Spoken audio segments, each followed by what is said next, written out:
Hello everybody and welcome back once again to Isla Napali. Today's episode on a cozy Sunday is really relaxing, I would say. I have to admit that I was in a really good flow when I was building this yesterday evening. I'm quite happy with the end result. I can already spoil this because I'm pretty happy with how that turned out. I'm still pretty happy with all of your comments from the recent episode, and I hope that we can have the same amount of comments again in this episode. And the reason why I'm starting with this right ahead is basically because I have a certain topic for it.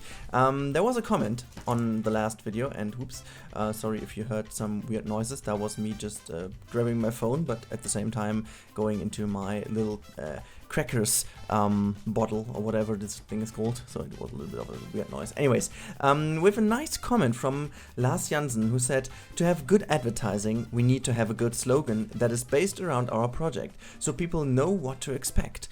So guys, here we go. This is let's say this is today's task for you. It would be so cool if you could drop down some ideas for a slogan down below in the comment section, because that would be super awesome. Don't worry, just be creative, be stupid, be foolish, whatever. Put in whatever you guys think, and you can also try and see if you can like all the other comments that have been suggested with these slogans, and so we can see which comments is most favored by you guys. So yeah, I think a good slogan would be a nice idea. I could really imagine putting that somehow into the overlay of the videos in general. Maybe put this at the end of the video or whatsoever.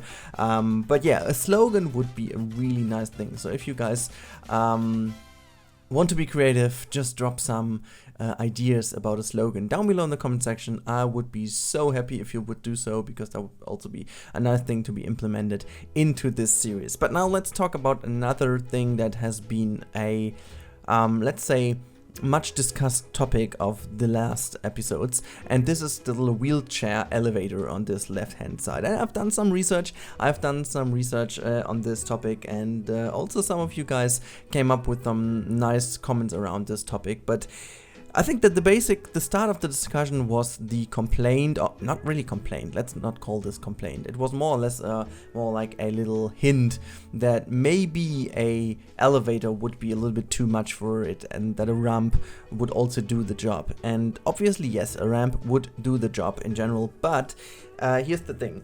This coaster is the most modern one in this park. It's the most recent added coaster in this park, so that means also potentially it's the one with the highest budget, and also it needed to use the available space to the maximum. So this would also lead to the fact that you would really assume that they would use every meter they have, or every square meter they have, to the best they can. And that would also mean, if they want to make it a disabled people ready ride, so to say, they would actually either way implement a ramp, or the other way around implement an elevator. And since the elevator technology, it's nothing really uncommon. So I've really done some research, and it is fairly common to have these elevators. And funny story, like little side note, last year in our advertising agency, we did a little a project for a German it's not really a company, it's more like a club, which is called the Die Sozialhelden, for those of you who want to look it up. It is something, they are kind of an organization. They try to care about really making every facility, every kind of pub, every destination of our everyday life a disabled people ready facility. So what they do is they provide these kind of little areas, shops or whatever, with mobile ramps. So basically these mobile ramps are very easy to handle. You can really easily deliver them and then use them, so you can also make some smaller steps into ramps. But here's the problem. This only works for a specific amount of steps, for a specific height and a specific area. And as one of you guys in the comments pointed already out, the incline has to be very subtle, so you can't go with a high incline. That means every ramp for wheelchair users needs to be fairly long, and as long as they only have 2 or 3 steps, this is still doable. But you will have, let's say, if these 2 or 3 steps, for example, would need an overall area of 1 square meter, the ramp would approximately use already 3 meters in total, which means a increase in space usage of over 300%. And that's the issue. And since I would really assume that a theme park that, you know, has some more modern stuff around here would really try to use the space available to its max, I think an elevator is the best choice for this area. That said, I'm pretty sure that we will have to use some ramps around the park later on as well, because as we go really into realism with everything we do, we also have to look into the fact that now, as we do this ride as an disabled people ready ride, is there even a better name to call it than just disabled ready people thing? Is it kind of a disabled people friendly ride? Whatever, but you know, we would need to make every ride we have in the park kind of accessible for disabled people and also wheelchair users. And therefore we definitely gonna use some more ramps in the future. But for now, I just wanted to mention that this is what I came up with, and this is what I really want to use here, and this is also why the elevator will be the thing that we use here, and I'm not going to change that into a ramp. I hope that this explanation really gives you guys an idea why we chose it, and maybe you can really understand this now, since I feel like this is pretty logical, and this is also pretty realistic to do it that way. And now maybe to end this, the overall costs of these elevators are not that expensive as you would have thought maybe at the beginning. Those ramps actually are also, in comparison, they're relatively expensive in comparison, which is down to the fact that they, as I said, they need to maintain a certain incline ratio. They need to have a certain material so that they are, you know, stable enough to make sure that this wheelchair with persons that may also have some overweight would also go easily over it. So, you know, the kind of comparison in between the space usage, the overall price, and the overall kind of money to efficiency ratio is really an argument for using the elevator over here in this area of the park. But hey, let's now finish this little topic and go on into the next episode. For those of you who have seen my tutorial, they will already know what I'm doing right now. I'm using the coaster as a fence tool for our little park over here, and I really wanted to do this for quite a long time already, but now I felt it's finally time to do it.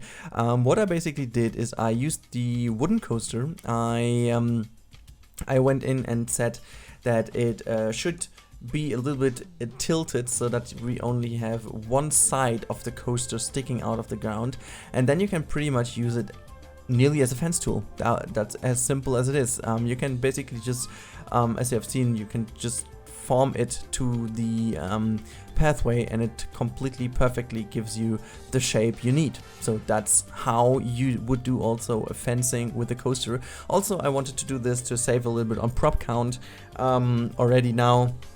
I think we have to look into this even more in the future, but for now I think that's the first thing to do. And yeah, so now what I was doing is something I've seen quite a lot when I was looking into some theme parks on Google Maps. I was figuring that there are quite often like very little areas in the queue area where you can store some stuff in.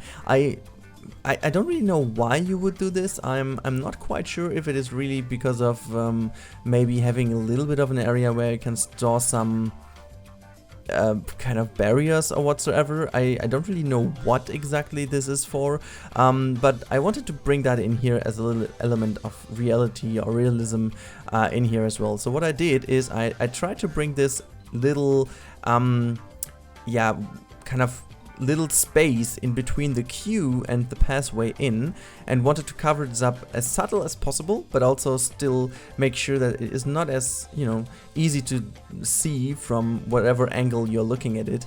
So you have to imagine, and I think in a few seconds I'm going to try this to see if it's enough to kind of hide this away.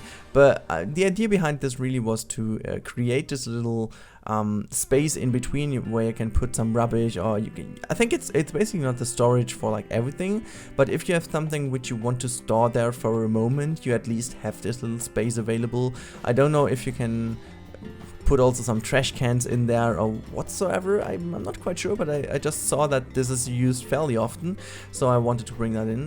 Not really seen the reason behind this, but I'm quite sure there is one. So maybe if you guys have an idea why you would use this little area in between, you know, the queue and the pathway. It's not really a backstage area, is it? It's not really. It's more like a little storage area, if you even want to call it like that. But anyways, it is what it is. I just found this a nice touch of realism, and I really didn't know what else to do with this little space over there. I didn't just want to throw anything in, or just some flowers for the sake of having flowers there. I just wanted to give it all a reason, and so that's the reason for having this little special thing in between.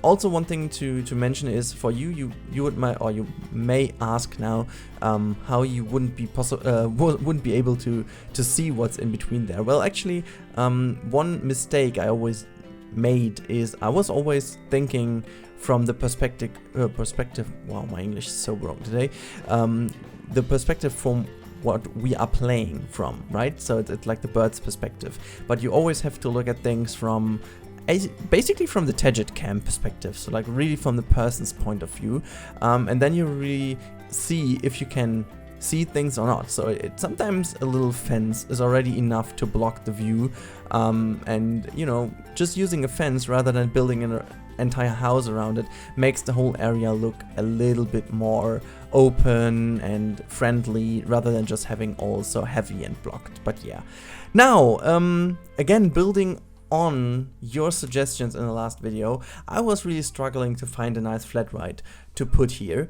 In the end, we ended up with the octopus ride, and I have to say this is really the best idea what we could go for here. I was using the tree storm over here for the first moment, but I was just thinking about this, and I was like, no, I want to have this ride further back in the park, since this is more like the newer area. As you can see, the little fine line over there in the terrain should show where the old cargo harbor was. So I ended up with the octopus because I found it to be the perfect fitting ride, because one of you guys mentioned in the comments that a relocation of a flat ride would also be a nice idea. So for example, as we have now taken over the abandoned cargo harbor and put the coaster in, we figured that there is still some space open, and this space has been used with the octopus ride. And the octopus ride has been in the park for long already, but in another space, and this new open space we gonna have later on was then used by a new restaurant and toy shop. So that's basically the idea I had behind this, and so that's why I chose the octopus ride, also because it does fit to the harbor theme, it does fit kind of to the Hawaiian theme in general, so I think this is pretty much what I like this for and why I chose this. But yeah, as you can see over here, I was building this little wall, and I was imagining that this is the old wall, which was kind of separating the park from the cargo area, and now I just wanted to make this a little bit like a broken fence at one point to make sure, okay, this is kind of kept from the old days, and we have some flowers around there, and yeah, just making it nice looking, but still it maintains a little bit like the Berlin Wall, even though this is a weird comparison. But yeah, the Berlin Wall also remains in some areas as a little bit of a tourist attraction, and this is what I thought, okay, we could just keep the rest of this little wall here as well. But yeah, we are already now slowly getting to the end of this episode. This time I have 3 screenshots for you guys in, so you can really see the final result a little bit better. I want to go in the future a bit more back into making cinematics and stuff at the end. I know that most of you guys appreciate that. It's just, you know, I didn't have that much time to do this lately, but just to mention this already, I really want to do this in the future again.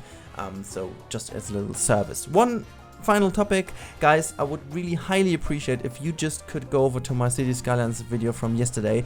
Unfortunately, we need to end City Skylines for the moment, and this means I want to go and start a new series, but I need you guys to help me find a suitable topic and suitable theme for it. So even though you might not be too much into City Skylines, you potentially want to be part of a new project, and here's your chance. Just go over and give me some suggestions in the comments down below, and then we can see which new topic or which new theme we are going to explore with the Skylines next. But yeah, that should be it.